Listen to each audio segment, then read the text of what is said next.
Hi everyone, my name's Declan McGlynn. Welcome to Friday Forum, Point Blank's weekly broadcast, bringing you exclusive tutorials, artist interviews, and industry insight. Today we're joined by Greek artist, producer, DJ, and label owner Mihalis Safras to get an insight into how he makes his music.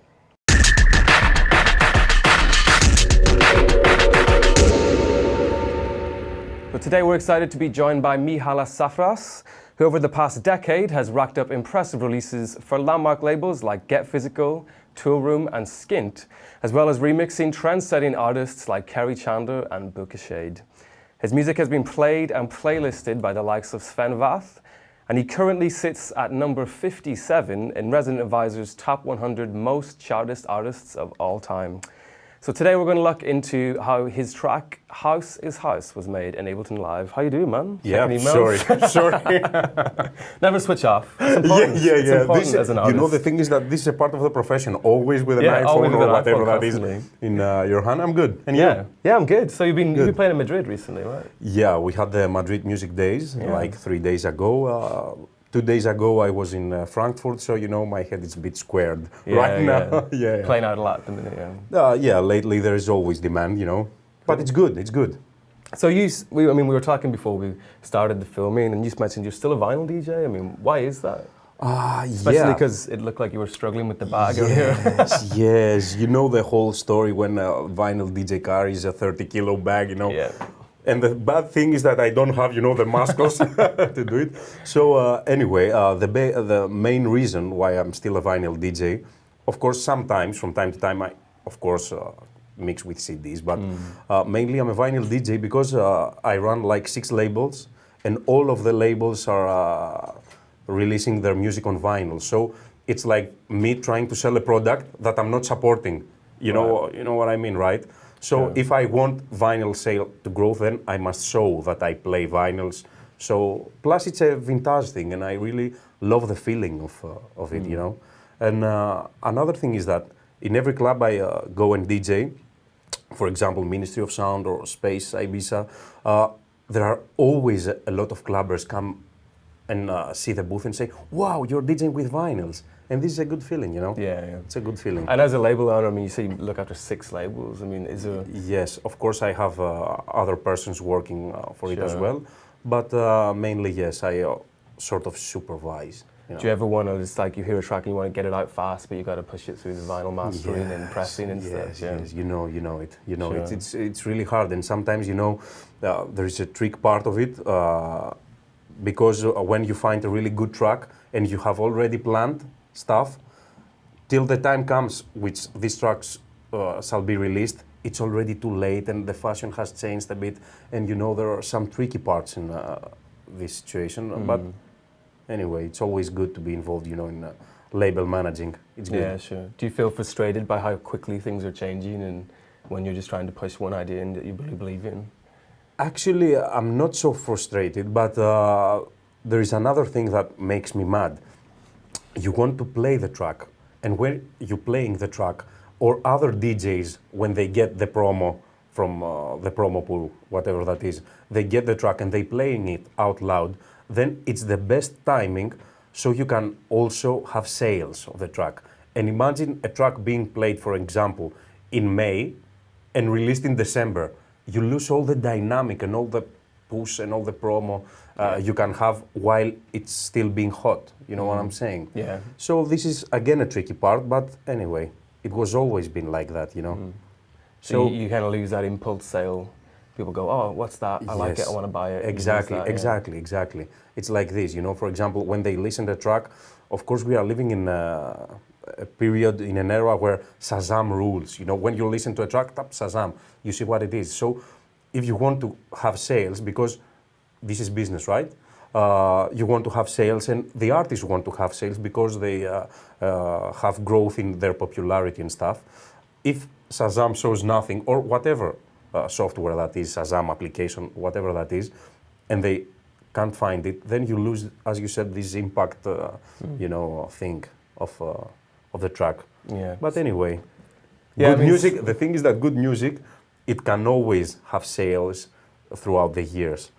but it's really hard nowadays. Yeah, As we were talking before, situation in music grows so fast where the labels are keep releasing, like each week, while in the previous years we're releasing like one vinyl or one release per month.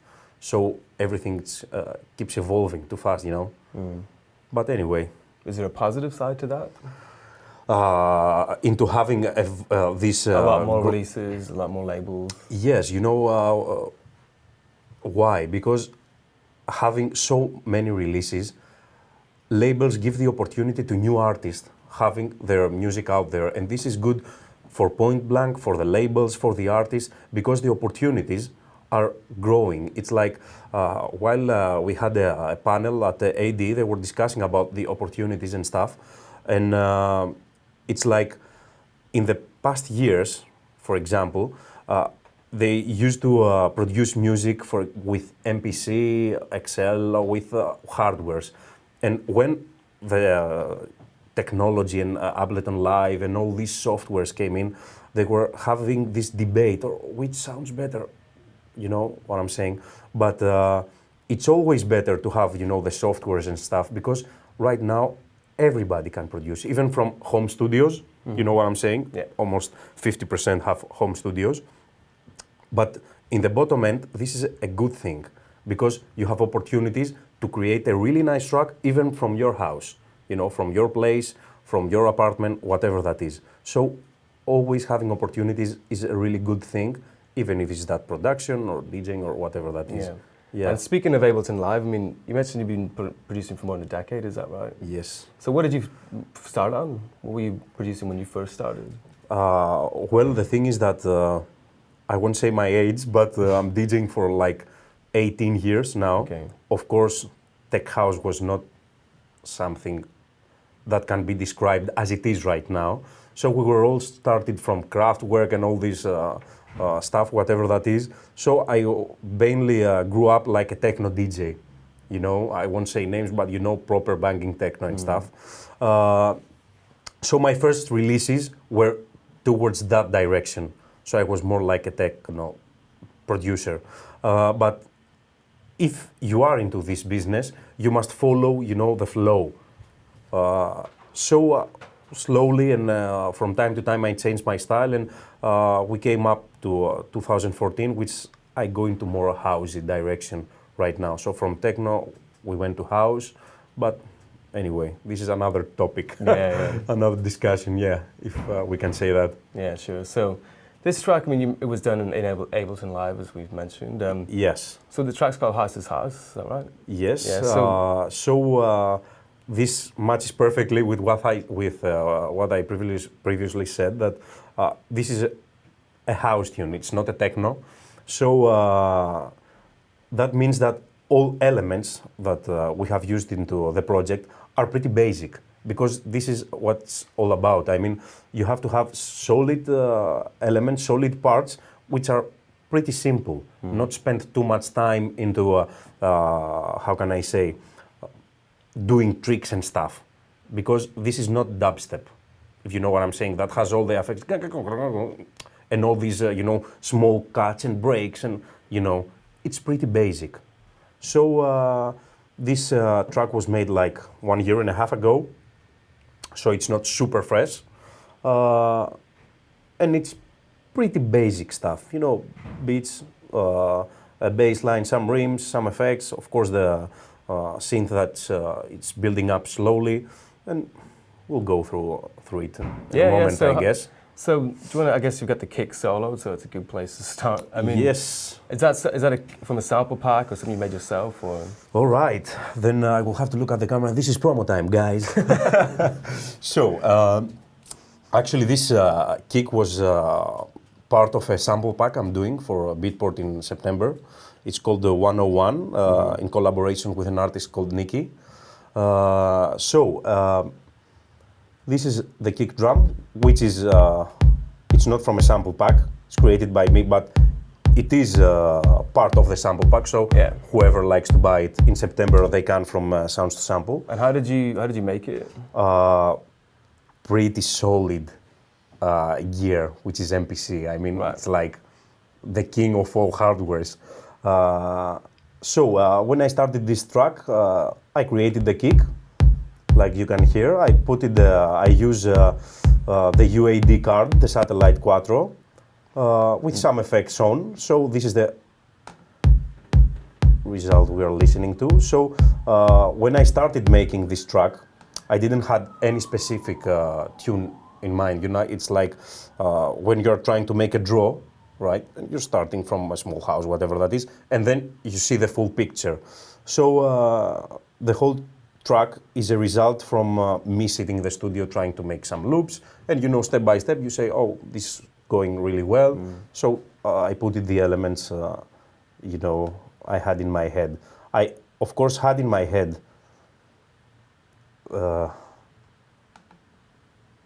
this one, you know, which is pretty basic. It's not so, it's not like, as I said before, and I think it's pretty important for young producers that we are not aiming to be the next Beethoven, you know. It's pretty simple and pretty solid stuff, right? So with a riff like that, which of course you use some effects right now, with some reverbs on, so the break can follow. For me, it's pretty solid stuff, and it's always good to make tricks with the VSTs and stuff, but the more simple a track is, I'm assuming you know that, the better the result is. The main focus, at least for me as a DJ, and as a producer of course, is the final outcome and the output of the track to be 100% perfect regarding the sound. So spending so much time like creating the kick like how I want it to be in the low frequencies. Oh wow, this percussion needs mid frequencies and this and that. It's always good, but sometimes it can be tricky and time wasting. The essential part is when you have an idea and create a track which is mainly beats with a theme. This is what it is, right? It has to be solid and pretty simple, because this is club music, and when you're going into a club, you want to hear simple grooves that can make you move. You know what I'm saying? Rather than hearing too much fuzzy and, you know. Yeah, so maybe we could listen to a bit of the track just so people can get it in context. Yep, sure. So pretty simple stuff. We have the kick with some basic, you know, equalization from the UAD. It's pretty basic actually, because it always depends on what you like to have as an output, you know. For example, me personally, I like more bright stuff. We'll make a pause here. I like more bright stuff, so always when I produce, the high frequencies are always a bit tuned up, you know what I'm saying? Yeah. And this kick, is that also providing the bass line with the sub, or is there a second bass line playing there too? We have it. No, this is just the kick drum. Are we? Good And the break, yes. There's another subby bass line, right? Yes. Which is here, also produced. Which is actually the main thing of the track. It's like a pretty simple kick drum. I will let it play. That's where the groove is, yeah. Exactly. It's a pretty simple kick, and the bass line, which is like how you have it in my head, like it's like 3 notes. It's pretty simple, created by, let me check. Yes, it's from Dave Smith, this one. To the Mofo or Cafe 8? Or? Yeah, the Volver. Volvo.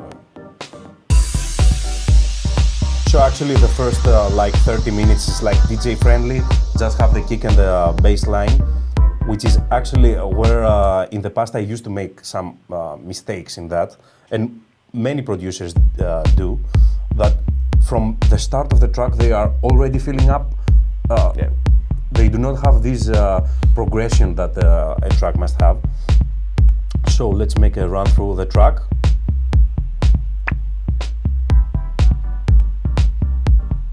It's, as I said, the kick drum with some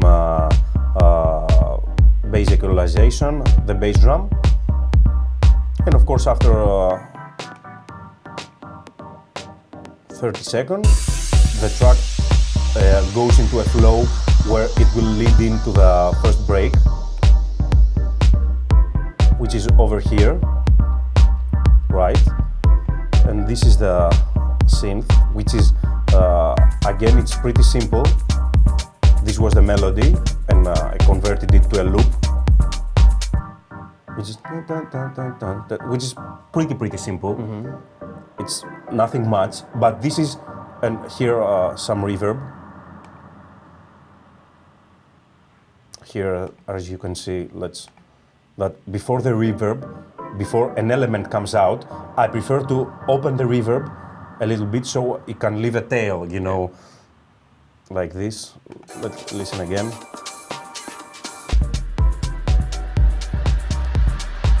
Of course, here are some effects so I can have a good lead in for the break, you know. Another part that would be really nice to say is that on the breaks I use a really nice VST. It's called Rocket. It can be searched over the web, and it gives this really good result that you listen to the break. And after the first break, you get into the main groove, which is again a pretty simple groove. Again, along with the kick and the bass line, we have again a loop I created, which is pretty simple. It's the beat jacking house, jacking house loop. It's pretty simple. Yeah, I think everything has a very kind of defined Yes, frequency range. the thing is that in general, it's a pretty simple track. That's why, for example, artists like Radio Slave and other artists, better not to mention, when they listen, they really like it because it's pretty simple and directly to the point, you know. Let's have a groove for our intro sets, you know, that it has the flow and it's keep going, not so much going on like a super huge break that would be the peak tune of the night, but the result is like having the break, like every single track, and then going a bit deeper, you know, and then again going to the break and leading up to the outro. So for example, after the break, that we go a bit deeper, removing all the elements that I have used before, like the melody or the rims and stuff, putting some, just a simple string, pretty simple string, but this string, if you listen, can create a really nice background and a really good mood, you know, like for me, for my style, it's really identical because 99% of the tracks have this string in the background because it creates this, you know, trippy mood. So after this, we are heading off to the main break, which is here. And this is, let me, again, we have the string, as I said before. And according, again, to my style, I prefer in the breaks not having the beat playing in the background, rather than having this pretty silence, you know, because as a DJ, I like to create tracks that I can easily play in a club. And having this emptiness, if I can say so, with a simple string, and this edited vocal, yes, yeah, that is rising with some ping pong delay, which is pretty basic for Ableton Live, and some reverb, you can create this atmosphere, you know, which in the club sounds really huge, despite if it sounds really, really simple. But as I said before, for me, simplicity is the key, you know, in having a really good result. So, having this emptiness, then going back into this simple groove that can easily lead you into the outro of the track. So mainly the track, it's like one kick, one bass, one melody, and one simple break that can make, you feel this groove and dance. It's nothing much, but for me, this is how can I say, 100% characteristic for the era we are living. Simplicity is the key. Having simple grooves that can roll on and roll on. Yeah, and I guess every element of the mix has a purpose. Yes, of course. If we are going more into details, for example, after the break, I can't hear so well. I put this reverb ride, which I have also EQ'd with a pretty simple EQ8. It's also from Ableton Live. Sorry. If we go into details, you will see that the level I have for the ride, it's not over the top of the bass and the kick drum that some artists do. They are preferred, for example. That's why it depends on what style you produce. In techno, the rides are always a bit higher, because you want to have this punchy feeling. So for me, in this track, which is more like laid-back house, I prefer the rides to be more in the background, like the string, Yeah. So the basic element for me should be the kick and the bass drum, like you noticed earlier. So basically, this is the main idea of the track. So the kick drum goes all along, besides the first break, the small break, and the main break around the third minute, which is pretty essential so you can have the time to mix the track, right? The jacking hi-hats, the melody that goes in, and here again it has a fade out with a pretty simple reverb and delay. You can see here, you can see here. It leaves this, funny tail, Yeah. So it's pretty basic stuff. Yeah. Not too much technicality on it, because if you have, like a lot of artists have noticed in the past, if you have the right samples and used in the right way, then the only way to have the proper result is to focus first, of course, on the arrangement, to be clever, not to have the theme playing from the first minute, and on the final output of the sound, Yeah. So this was basically the track. Yeah, and so you mentioned earlier about how you started this track as a loop, and you were trying to make loops, and you weren't really thinking about, I'm going to make a 6-minute track, it's going to have a breakdown, it's going to have this, going to have that.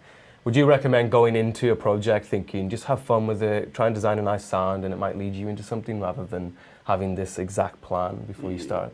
Yeah, I think there are times that you must have a plan. For example, when you make, like last year I did an album for Tool Room, 13 tracks. This is a plan. You must make an album, you must be, in your studio having a plan. But in general, yes, this is a really, this is sort of the rule. You always play around with your samples, with your gears. For example, I really love the Dave Smith Evolver. I have an XP80 Roland, which is really old school, basic sounding with the cards and stuff. So, at least for my case, I always like to playing around rather than having a solid direction where I'm going.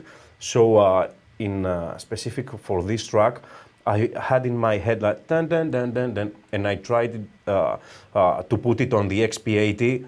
No luck with that. Then I played around with Dave Smith. So when you are playing around, you slowly you can come into a conclusion, if I can say that. And the conclusion is having the basic theme of the track. The basic theme can be even a bass line, for example, like dun dun dun, like this, or a simple theme, or even a vocal. If you download, for example, a sample pack, I suggest you download mine. Joking, joking. Only half joking. Yeah.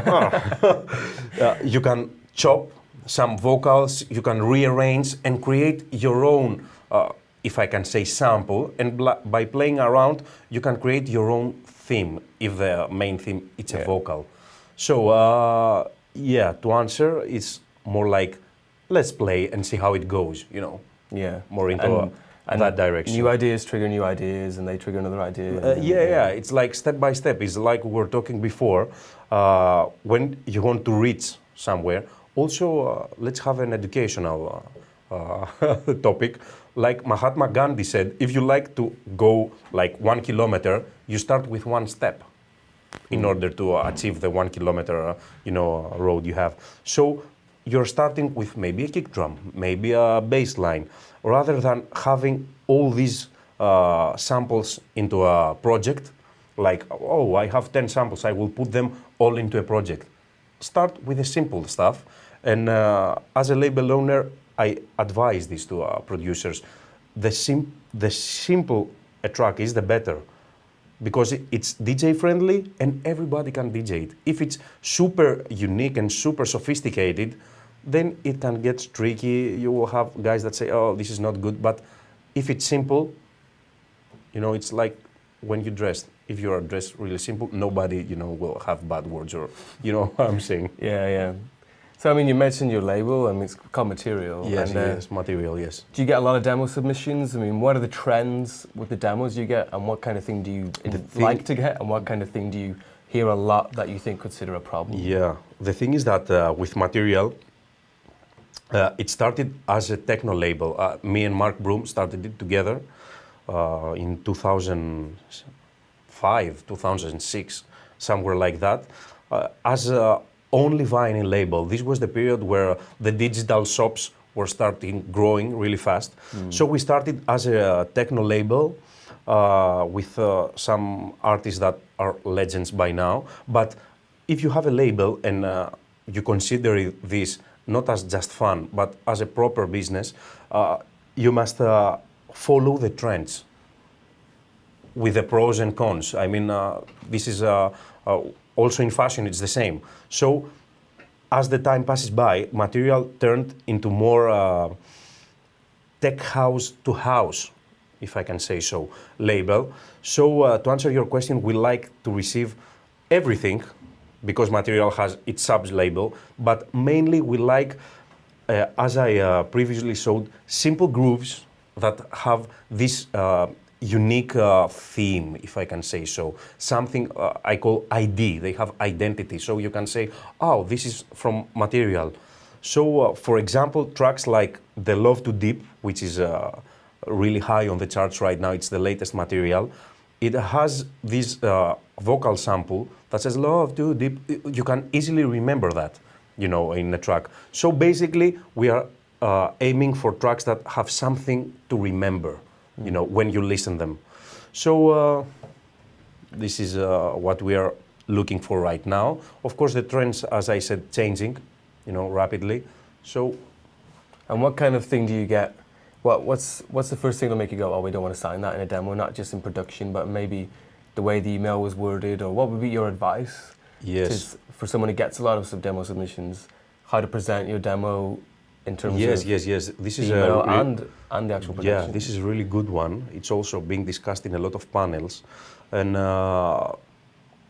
music-wise, what we first of all listen is if it fits our style. So before, not only for a Material label, but in general, if you, example, as a producer, have a unique style and you send to a label that does not release this music, then hello, mistake number one, you know what I'm saying? Yeah. So first of all, listen to the back catalog. What this label releases the last 6 months. Don't listen what it released, as I previously said, like 5 years ago.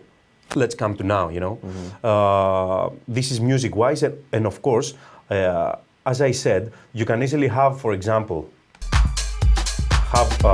this track, but in a total different way mixed.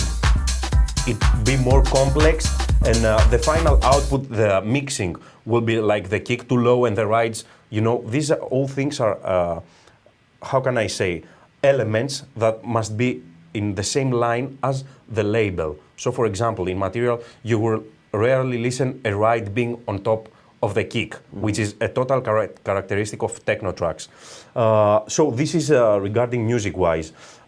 In terms of how you can promote yourself, and sending demos, I think a really good advice would be having links, not from services that are known. Like I suggest SoundCloud, which is pretty easy. You click, you listen. A lot of labels uses only SoundCloud, like Hot Creations and other pretty famous tech house labels. So a really good suggestion is just make a proper introduction. I am this guy, I'm from there, and I have released there and there, or I haven't released there, which is pretty basic. Your tracks in a pretty simple, how can I say, presentation. This is and of course a really bad thing that young producers do, because this is what we are talking about, music and how a track like this or whatever can be out in labels. A really huge mistake they do is like putting in the CC like 100 labels. Nobody will ever listen these mails. So try to be as short as you can and as more as to the point, if I can say so. So basically, it works like that, you know. Yeah. So you mean listen to the past releases, not just for the genre and the style, but literally for the actual mix as well? Exactly. And the volume levels within Do you know that. why? Because, for example, all labels want to sign the new talent, you know. So for the new producers, they should definitely not be disappointed if they're making something new, because it's innovative. Everybody wants to have this new idea on the label. It's like, as we discussed before, it's like football. All teams want the new talent, you know. So for me personally, it's not a matter of genre, you know, because, as said before, trends are changing. Maybe you can be innovative in some way. So for me, the priority is to have more, to be more focused on the mixing section, on how you present a track, for example. We can open an ALS file from Ableton Live, and if I give you the stems, not the parts, you can easily have a total different output from mine, which the stems are pretty solid, you know. Your mixing can be really different from mine. So we give focus into the mixing part, because this is what counts after all, you know, not the genre and stuff. And you mentioned, you know, previous releases. How important are previous releases in the sense Yes, of course. If you got a demo from someone, are you more likely to listen to it if they've been released on X, Y, and Z? Yeah, exactly. Even if you haven't heard of those labels? Just the fact that they've been released, is that? The thing is that when you produce and you want your music out there, you have some targets, like I want to release in this label, in that label, and in that label. You cannot send, for example, dubstep in our label. Hello? Yeah. Just because you have released that.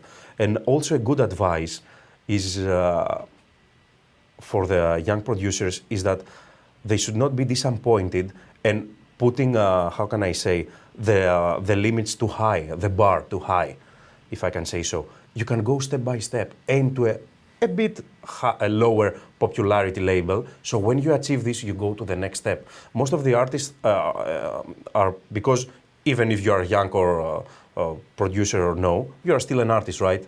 Whatever you produce. They are putting the bar so high, you cannot achieve that, and they are easily disappointed, you know. You can go step by step, and with hard work, it's definitely that you will achieve some stuff regarding music production. So what I'm aiming for, and as a label owner and as a producer, is to focus with the simple stuff, like we just shown a pretty simple track, right? It's pretty simple. But it has a lot of opportunities in being signed into a really good label. Of course, this track is signed as well. I'm not talking about as my person, as a new producer. I'm talking in general. So let's focus into the simple stuff and see the first results. And while you're seeing the results, you are feeling, you know, a bit happy, and this gives you energy into work more, and you know how it goes. Yeah, exactly. So yeah, nice one, man. Yeah, there are some good advice. Yeah, not much into details in about how using the EQ, for example, or why I keep the high frequencies there, or why I put the dry wet, you know, because these are pretty simple stuff, you know, to do. And it's more about the kind of vibe and the... Exactly. So if you keep it simple, it's always better. Okay, nice one. So yeah, we hope you got a lot out of that, and thanks to Mihalis for coming in. Make sure you subscribe to our YouTube channel, follow us on Twitter, like us on Facebook, add us on Google+, and we'll see you next Friday for another Friday Forum. That's right.